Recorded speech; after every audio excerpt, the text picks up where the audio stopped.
గుమగుమలాడే మన గుడ్లు ఎండ్రాయిలు పులుసు రెడీ అయిపోయింది. హలో బడీస్, అందరికీ నమస్కారం. రమాస్ రెసిపీస్ కి స్వాగతం. ఈ రోజు మన కిచెన్ లో చాలా తక్కువ ఇంగ్రీడియంట్స్ తో ఎంతో రుచికరమైన అచ్చంగా మా ఇంట్లో చేసుకునే పద్ధతి అండి ఇది. గుడ్లు ఎండ్రాయిలు పులుసు. రండి తయారీ విధానానికి కావలసిన పదార్థాలు చూసేద్దాం. నేను 3 గుడ్లు తీసుకున్నానండి. 2 మీడియం సైజ్ ఉల్లిపాయలు తీసుకున్నాను. 6 గ్రీన్ చిల్లీస్ తీసుకున్నాను. 1 కప్పు ఎండ్రాయిలు, 2 టమాటాస్, నిమ్మకాయ సైజ్ అంతా చింతపండు. నాకు గ్రామ్స్లో తెలియదండి, అందుకే నేను ఇలా చెప్పేస్తున్నాను. నిమ్మకాయ సైజ్ అంతా చింతపండు. ముందుగా స్టవ్ వెలిగించుకొని మీద అడుగు మందం బాండీ పెట్టానండి.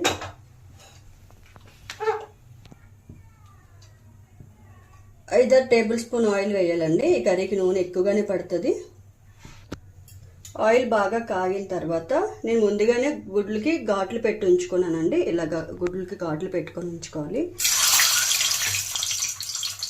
ఇలా నేను ఘాట్లు పెట్టుకున్నాను గుడ్లకి.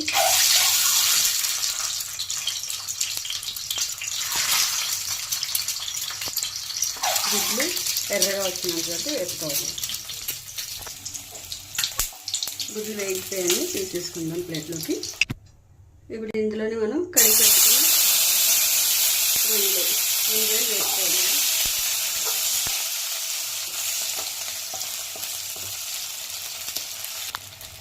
ఇప్పుడు ఆనియన్స్ వేసేసుకున్నాం.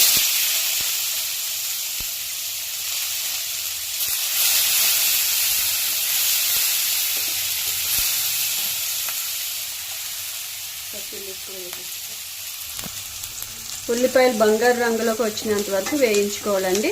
ఇంకా దీనిలో కొద్దిగా సాల్ట్ వేసుకుంటే ఉల్లిపాయలు తొందరగా స్మూత్గా మగ్గుతాయి. కొంచెం నేను సాల్ట్ వేస్తున్నాను. చక్కగా మగ్గిపోయాయండి. ఇప్పుడు మనం కట్ చేసి ఉంచుకున్న టొమాటోస్ కూడా వేసేద్దాం. ఈ కర్రీకి ఇంకా ములంకాడు కూడా కాంబినేషన్ ఉంటే చాలా బాగుంటుంది ఫ్రెండ్స్. నా దగ్గర ప్రస్తుతానికి అది అవైలబుల్గా లేదు. సో కుదిరితే మీరు ములంకాడు కూడా వేయండి. ఇది ఎవర్ గ్రీన్ రెసిపీ అనమాట. చాలా అంటే చాలా బాగుంటుంది, ఒకసారి ట్రై చేస్తే. ఎండ్రాయిలు, ఉల్లిపాయలు, టొమాటోస్ బాగా మగ్గిపోయాయండి. ఇప్పుడు దీంట్లో ఉప్పు కారం తగినంత వేసేసుకుందాం. 2 స్పూన్లు కారం. ఉల్లిపాయల్లో ఆల్రెడీ మనం కొంచెం సాల్ట్ వేసాం కాబట్టి నేను ఇంకా కొంచెం తగ్గించుకొని 1 స్పూన్ వేసానండి. తర్వాత టేస్ట్ చూసాను. ఇలా ఉప్పు కారం అని పట్టే విధంగా ఒకసారి వేపుకుందాం. ఇప్పుడు నేను గుడ్లు వేసేస్తున్నానండి. వేపుకొని ఉంచుకున్న గుడ్లు ఇలా గుడ్లుకి అన్నీ పట్టేలాగా ఒకసారి కలిపేస్తున్నాను. దీంట్లో నేను ఒక 1/2 గ్లాస్ వాటర్ పోస్తున్నానండి. ఇప్పుడు ఇవన్నీ కలిపి ఒక 5 మినిట్స్ ఉడికిస్తాను.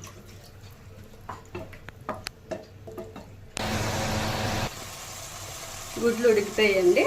ఇప్పుడు మనం దీంట్లో చింతపండు పులుపు వేసేద్దాము. ఇప్పుడు ఈ గుడ్ల కర్రీకి చింతపండు ఎలా వేసామనే దాన్ని బట్టి టేస్ట్ వస్తుందండి. ఎందుకనంటే ఇది మరీ పలుచగా చేసుకోకూడదు. పులుసు కొంచెం చిక్కగా ఉండాలి. గుడ్ల పులుసుకి కానీ చేపల పులుసుకి కానీ ఎప్పుడైనా సరే కొంచెం చిక్కగా ఉండాలి. ఈ కన్సిస్టెన్సీగా ఉండాలి. మరీ పలుచగా చేసుకోవాల్సి అసలు టేస్ట్ ఉండదండి. ఇప్పుడు పులుసు వేసేస్తున్నాను. ఇట్లా నేను ఇప్పుడు కాసేపు బాగా కలుపుకోవాలి.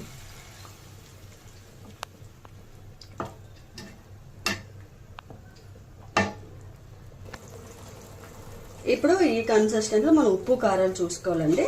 ఉప్పు సరిపోయిందో లేదో నేను చూసుకుంటాను. కారం అయితే సరిపోయింది, నాకు తెలుస్తుంది. ఉప్పు చూసేద్దాం.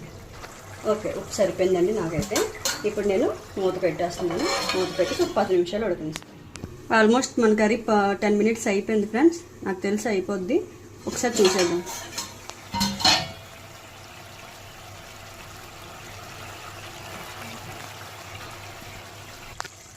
మనకి గుడ్ల పులుసు నుంచి వాటర్ సెపరేట్ అయిపోయింది అంటే కర్రీ కంప్లీట్ అయిపోయింది అనమాట. ఈ కర్రీని మనం వేడివేడి అన్నంలోకి, రాగి సంకటిలోకి వేసుకుంటే చాలా అంటే చాలా బాగుంటుంది ఫ్రెండ్స్. కొంచెం అన్నం తినేస్తాము, ముద్ద వదలకుండా తినేస్తాము అన్నమాట. అన్నమాట కాదండి, ఇది ఉన్నమాటే. ఓకేనా.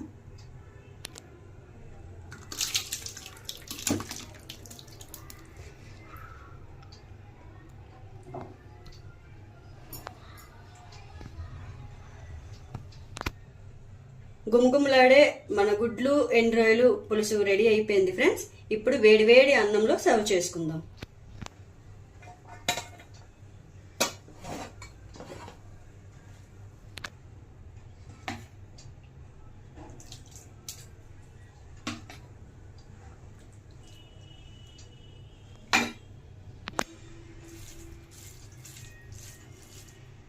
చూసారు కదా ఫ్రెండ్స్, మన ఎవర్ గ్రీన్ రెసిపీ గుడ్లు ఎండు రొయ్యలు పులుసు. వీడియో నచ్చిందా? ఒకవేళ నచ్చితే ఒకసారి మీరు కూడా ట్రై చేయండి. మీరు గమనించారా, ఇందులో నేను పోపులు కానీ కరివేపాకు కానీ అల్లం వెల్లుల్లి పేస్ట్ ఎలాంటి మసాలాలు కూడా యూజ్ చేయలేదు దీంట్లో. ఒకసారి మీరు కూడా ఇంట్లో ట్రై చేయండి. మీకు ఎలా కుదిరిందో నాకు కామెంట్ చేయండి. ఈ మన రమాస్ రెసిపీస్ ఛానల్ని సబ్స్క్రైబ్ చేయండి. బెల్ ఐకాన్ ప్రెస్ చేయడం మాత్రం అస్సలు మర్చిపోవద్దు. మరికొన్ని రెసిపీస్ కోసం వీడియో చూస్తూనే ఉండండి. Thank you for watching. Bye.